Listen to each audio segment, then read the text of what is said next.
Hey there, good to see you here. So, do you know who the 8-bit guy is? Well, if you don't, I have to show you. So, the 8-bit guy is a channel with 1.4 million subscribers, and it's this guy here, and he is a very, wholesome, but very, very knowledgeable tech guy. I want to say, I think. I don't know if he's an IT guy, whatever. Anyways, it's a tech guy. And I really love his videos. They are very deep, well-researched, well-organized, excellently structured, very well-edited, long-format videos that are so informative. And to show you what I'm talking about, just to check out the channel, be like, oh yeah, you talk so well, yeah, but you're not subscribed. I'm subscribed with my main channel, okay? I'm not subscribed. All right, I'll subscribe. You happy? Okay, now I'm subscribed with 2 channels. Might as well switch to the second and subscribe to anyways. So lots of videos really to choose from, but today I kind of wanted to check out one of my favorite, and that means, ladies and gentlemen, we're gonna learn a little bit about this, what a dumb terminal is, or we're gonna jump into Amiga stuff, because that's me right there. So I gotta make a decision. Let's make a decision. Amiga 1000, I have to watch this.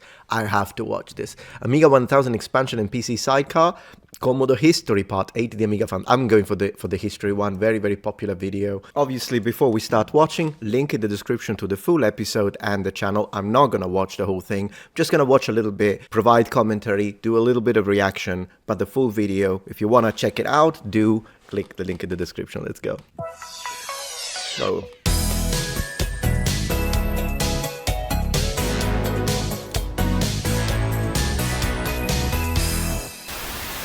If there were ever a contest to figure out which computer was the most ahead of its time, I would absolutely nominate the Commodore Amiga. That's another world right there. And this is it's a 1084 Commodore monitor. I have a 1080. That's the one I have. I'll show you in a little bit. I mean, this computer, when it came out in 1985, could do things that most computers couldn't even dream of, and a lot of people couldn't even believe.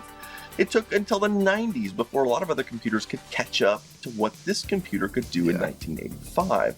So in this episode, we're going to take a look at the original Amiga 1000, and we're going to figure out how it works and what made it so ahead of its time. Splendid. By 1983, nearly every computer company was looking to build a 16-bit system to sell alongside their 8-bit systems. Many of these you will recognize, such as the Atari ST, the Apple Macintosh, and later the Apple IIGS, the IBM PC-AT, and of course the Commodore Amiga. Alright, so when it comes to these, let's see what I recognize. Of course, IBM PC. Sure, I mean, I have one here in my collection. I'll be playing with it a little bit in the next few videos, and it's an IBM 5150, so I think it's the previous version, because I believe that one, the one I have, is from 1981. I could be wrong, of course. Do double check everything I say, because I'm not a tech guy. I'm just an enthusiast. I don't know any of these. I mean, now I do. Now I'm aware of the Apple Macintosh and Apple, of course. But back in the day, I didn't. I didn't know what these were. And honestly, my first PC was the Amiga 500. I shouldn't say PC, but my first computer is the Amiga 500. So I didn't even have the Amiga 1000, and I didn't know anyone who had it. So this is great. But I do recognize the tank mouse, which I do have. Let's see if I can reach the camera. There we go. I do have the same mouse, and that was the mouse we had. Of course, there are other 16-bit systems, although many people will be surprised to find that the first 16-bit home computer was the TI-99-4, which came out in 1979. However, due to the kludge design, it performed as bad or worse than most 8-bit computers. But if I didn't at least mention it, some people would be upset. All of these computers have interesting stories behind them, but obviously we're going to focus on the Commodore Amiga at the moment. The relationship between Commodore and Atari around this time is complicated. But in a nutshell, the CEO of Commodore left and moved over to Atari, bringing with him many of Commodore's chip designers and engineers.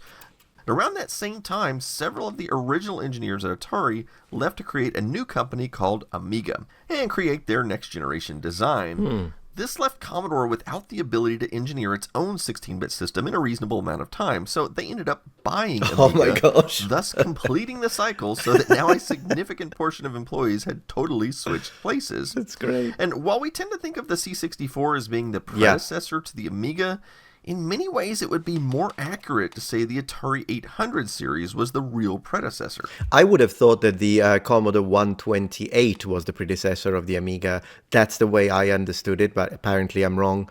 But yeah, I wouldn't think the Commodore 64, which is here, by the way. I've got my Commodore 64. Wait, you can't see it because I'm small.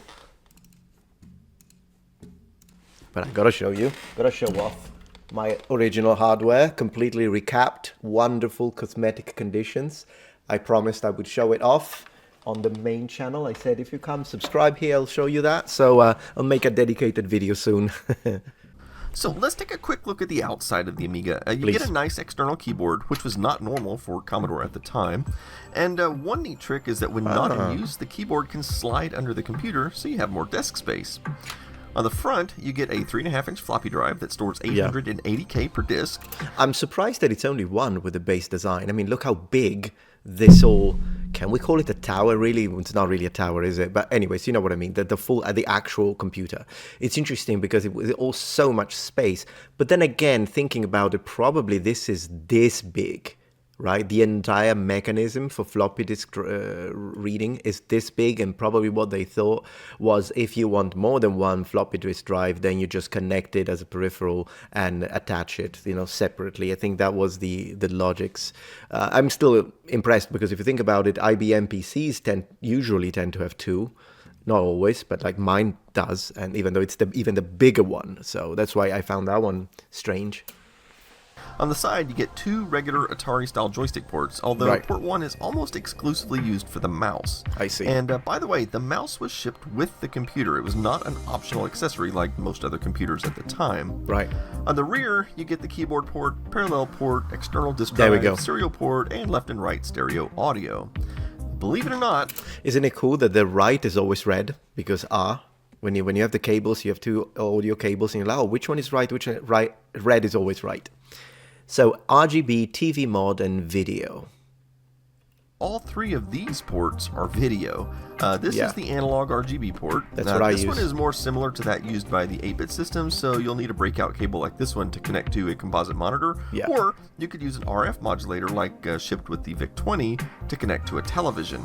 And this last one is just a regular RCA color composite. I think it's going to be monochrome. Output. So how does composite output look on the Amiga 1000? Well, as you can see on my CRT television, it's totally usable. I mean, most everything is readable, and the colors are pretty good. Isn't it cool that they used for the Amiga, I remember this so fondly, but isn't it cool that they used this high contrasting blue and orange as a basis with a little bit of white here and there for the icons? I mean, look at the orange trash can with the blue background. I think this is awesome because, of course, they're complementary colors. That's why they went for this. But it really is the combination of colors or the color palette that mostly kind of gives me a nostalgia rush, because this is what I started with, as opposed to someone who started with a green monochrome phosphorus monitor, for instance, whereby I suppose green on top of black would be the most nostalgic. Admittedly, 80-column text on a black screen comes out rather blurry, but you can still read it. But this sort of screen is rare on the Amiga.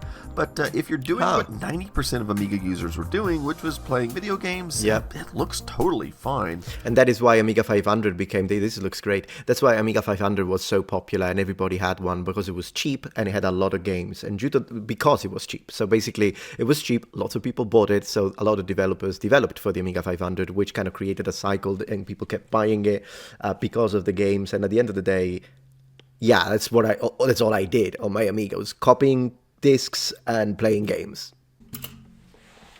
There's really no reason you had to have an RGB monitor for this.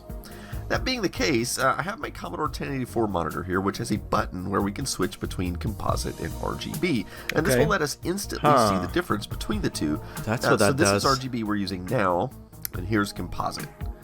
And now back to RGB. So yeah, you can see the difference in clarity. Of course, you didn't have to use a Commodore monitor. Any analog RGB monitor would work if you built your own cable. As an example, I built this cable to connect to my RGB modded television. If you built your own cable, which means if I buy it from eBay, because I mean, I'm not a tech guy, but he's good. He can build anything. And as you can see, it looks super sharp and crisp here, just about as good as the Commodore monitor. Yeah. One other option for modern Amiga users would be something like this. Well, if you're interested in that, absolutely check it out. I want to see something else now. Let me see, because he explains a lot. Oh yeah, he shows some games maybe. Let's see. But on the other hand, more colors provides better looking graphics. Look. Even in 16 color mode, the Amiga does graphics that are far superior to the Commodore 64. So for example, here's the same game on the Amiga and the C64. Both are running in the same resolution and color depth. Yeah, that's why, like, some people yesterday during my live stream on my main channel, and eventually I'll start live streaming here, but here I'll live stream actual gameplay. Anyways, on my live stream yesterday, we were just talking, and someone asked me, so what's your favorite game on the Commodore 64? And here's the thing, I didn't own a Commodore 64 back in the day. My cousin did, because he is 6 years older than me. As I say, started with the Amiga 500. So even though I did see a few games on the Commodore 64, namely the ones that came on cassettes, if you remember that, rather than floppies. Of course, they also exist on Commodore 64, and it's just my experience. All we had was the cassette ones. I do have some memories, but I was very, very young. And the reality of fact is that a lot of the times I will know the game, but the Amiga 500, which was obviously the better looking one, would be the one that I remember more fondly, even if it's a game that I played on both systems. And in the majority of cases, I didn't really play that much on the Commodore 64, to be honest. But look at the difference. The Amiga looks so much better. Yeah. Now, this is mostly due to the fact that the Amiga doesn't have any color cells to worry about. You can put any color pixel. I also think that another difference is the fact that the Amiga uses true sprites, whereas I don't think the Commodore 64 did. Next to any other color pixel. Also, the Amiga has more RAM, so more complex graphics can be stored. The Denise and the Agnus actually work together for a lot of functions. And so how he's explaining all the technical aspects of it, once again refer to the video. Oh, I want to see here. Both amazing graphics happening on the screen, and amazing music and sound effects being played, while the CPU is barely doing any work. Due to these various coprocessors, the Amiga could do things that other computers couldn't even come close to. You might think of computers like the Apple II or the IBM PC as being a one-man band. The CPU has to do pretty much everything. On the Amiga, the CPU is more like the conductor of an orchestra.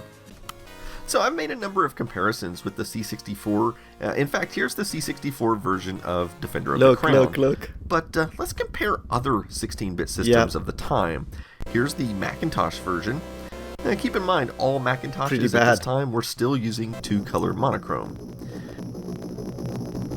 Here's the MS-DOS version and glorious CGA. And, look at that. While most MS-DOS users at this time still had CGA graphics, to be fair, EGA had just come onto the market, so let's have a look at that version. Yeah. Keep in mind that there was no standardized sound card for MS-DOS computers at the time, so this is pretty much what you got as far as sound. So the truth is, the Commodore 64, a lowly 8-bit computer, was still considered one of the best gaming computers available at the time. Makes sense. But even it can't compare to the Amiga, which looked Let's like go. this. Yeah, look. Oh my gosh, I still have it. That's the one I had. Awesome. Man, I'm so gonna play this one of these days. It's gonna be tomorrow's upload. Boom. He lost. Of course, the Amiga brought about entirely new genres of games. Since every Amiga shipped with a mouse, game developers were able to start making games that relied on mouse controls instead of a traditional joystick. The Amiga was starting to become the primary platform for new games to be developed on before porting to other systems. True, because like the Populous that he showed a second ago, which still remains one of my favorite games. This one. I actually didn't play this one on the Amiga. I owned it on a Sega Mega Drive, so it was ported. And it was an excellent porting, by the way. Really, really well done. I enjoyed that one very much. But I imagine it probably the Amiga with the mouse would have been a little easier when it comes to control, as opposed to using a Sega Mega Drive controller. Regardless of that, I think they should bring back these sort of god games, such as Populous, but also Megalomania.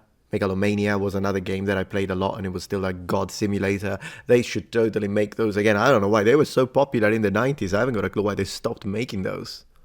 Entirely new genres of games. Since every Amiga shipped with a mouse, game developers were able to start making games that relied on mouse controls instead of a traditional joystick. The Amiga was starting to become the primary platform for new games to be developed on before porting to other systems.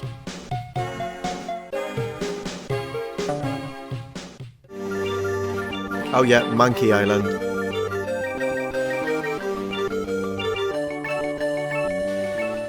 Let's talk about expansion options for a moment. Obviously, every Amiga included a disk drive, so there was no need for cassette storage or anything like that. Commodore also made an external disk drive. Now, these disk drives were not like previous Commodore drives, and there's no CPU or anything inside of these. The controller is on the Amiga's motherboard. Thus, these drives were somewhat cheaper to produce. Now, notice that the drive has another port on the rear, and this is for daisy chaining, and you could have up to 4 floppy drives total. And I love that he has everything. Like, he's going to tell you, oh, you know, they had 17 different types of mice, and here, all of them on a table. I love that level, the collector's aspect of this channel as well. I myself collect quite a lot of retro game stuff and retro computers and whatnot, although I do not own a pet yet. Eventually I will. But I do have a few of these. I think I have 2 for the Amiga 500, so they look a little smaller. And then I have 2 for the Commodore 64 of these external drive disks. So I have 4 in total. Referred to as DF0 through DF3. DF stands for disk floppy. Now, while the Amiga 1000 shipped with 256K of RAM, there is an expansion RAM socket hidden in the front where you can add an additional 256K. In fact, it didn't take long before 512K actually became the standard base RAM for the Amiga 1000. There's also an expansion port on the side. This gives full access to the system bus, and all manner of expansion options became available for it, including a module for MS-DOS compatibility. So, yeah, I think he has a dedicated video to that. So you call it a system bus. Thank you, just learned the word. So not tower in this case, it's a system bus. Hard drive bays, memory expansions, and even CPU accelerators. Although I should probably explain that not all RAM on the Amiga is equal. Of course, for these technical parts, please check out the original. I want to see that screen now. I need to see that screen. Daughter board contains the WCS, or Writable Control Store. It's 256K of RAM, and it's designed to hold the operating system. That's why when the Amiga 1000 powers on, it shows this image on the screen saying it wants a Kickstart disk. At this point, it loads Kickstart into the WCS, and then it asks for a Workbench disk. Of course, at this point... Yeah, because for my Amiga 500, it starts already with a Workbench, so it was a simpler system, really. It's more user-friendly, if you think about it, because with this one, if you lose the Kickstart disk, good luck, you have to buy another one. And then this is something you always have to do every time you turn it on, whereas with the Amiga 500, it already does that in itself, so it really kickstarts on its own, and it only asks you for a Workbench. You don't even need Workbench. You can put a game, and it will read the game or whatever program you want. So yeah, Amiga 500 was very easy to use, and for a 13-year-old me, that was once again one of the selling factors, how easy it was to operate. You could insert a Workbench disk or any other bootable disk, such as a video game. It won't ask for Kickstart again even after it reboots, unless you completely power the system off. And that's because the WCS RAM is designed to become write protected once Kickstart is loaded in. I see. Incidentally, the way you restart an Amiga is by holding down both Amiga keys and then pressing Control. That is correct, and it's the same on the Amiga 500. You know what's funny is that this was an automatic gesture back in the day. Like, it was something everybody knew. If you own an Amiga, that's what you do, always. This is the thing. But after so many years, when I acquired this new, well, not new, but this Amiga 500 that now I have in my collection, I bought a couple, and I didn't remember how to do it. I remembered you could do it, but I did not remember how it was done, because it had been almost 30 years, well, I want to say like 26 years or something like that, since I hadn't performed this move. Therefore, it is what it is, but it's so cool. Absolutely. Control AA. Believe it or not, this setup was actually more expensive than just putting a ROM on the motherboard. In fact, that's what all later Amigas did. They had the ROM on the motherboard. So why did the 1000 use this bizarre WCS setup? Well, it turns out that Commodore wasn't quite finished with the operating system at the time of launch, and they thought it'd be easier to update the operating system by sending out floppy disks rather than replacing ROM chips on a motherboard. So, believe it or not, that's, of course, fairly common these days for companies to send out products that aren't entirely ready and then fix them later. So, for better or worse, Commodore was actually ahead of its time with that philosophy as well. That's Of course, insane. it's possible to upgrade an Amiga 1000's motherboard with a Holy Kickstart ROM. moly. I happen to have another Amiga 1000, and this one has in fact been upgraded. So let's take a look to see what makes it different. Notice, Believe it or not, opening a computer like that was like a massive no-no for me, and it always has been. And even today, I'm still a little bit afraid because I don't know what I'm doing. So the idea of opening it, even just to check if it's clean or not, I'm always afraid that I'm going to touch something and I'm going to do something that I'm not supposed to, and then I'm going to break it. So I never do it. But then again, it would be nice to be this confident, even with old vintage machines, to you know exactly what you're doing. In fact, every time you open one of these, and that's his case, when you close it up, it's going to be in better condition than it was before. That's so cool, and it's something that I really appreciate of people like him that really know what they're doing. Let's watch a little more, and then I'll call it a day. that this one has been upgraded with a Motorola 68010 CPU, which is a drop-in replacement that's about 10% faster than the original. But that's not what we're here to find. The secret is under the floppy drive. The secret. If you look at the original motherboard, you'll notice it has two ROMs. Oh, look at this. It's like, I know that this is old tech, and most likely, obviously, if you compare it to a modern motherboard, this is going to look like the Paleolithic. Regardless, it still looks incredible to me. Look how complicated the design, like the engineering behind it, the physical aspects of it, all these little, oh my gosh, this is incredible. How did they come up with this? How did they figure it out? It's just a mystery to me. Many users found this behavior annoying, and the easy solution is just to make sure you leave a disk in all of the drives. So how did the Amiga compare to other 16-bit computers? It will periodically need to switch back and forth between the desktop and a full-screen game. Another strange quirk of Workbench is the drive clicking. Yes. If you leave any drive without a disk in it, it will periodically make a click noise as it checks to see if a disk has been inserted. Absolutely. Yeah, it does that. And my Amiga does it on its own. So, yeah, that is so true. I didn't find it annoying. I still don't find it annoying, but I can understand how it could be for people. This machine constantly makes a mechanical sound in the background. Many users found this behavior annoying, and the easy solution is just to make sure you leave a disk in all of the drives. So how did the Amiga compare to other 16-bit competitors of the time in terms of pricing? Well, the Atari ST would set you back $999. But that's nothing compared to the Macintosh at $2,500. Yeah, that's period. And even that pales in comparison to the IBM AT, which retailed for $6,000. Yeah, no chance. The Amiga had a relatively low price at $1,285 at introduction. Of course, this price soon fell over time. In fact, somebody found this vintage price sheet from a computer store in 1988 and uploaded it to social media.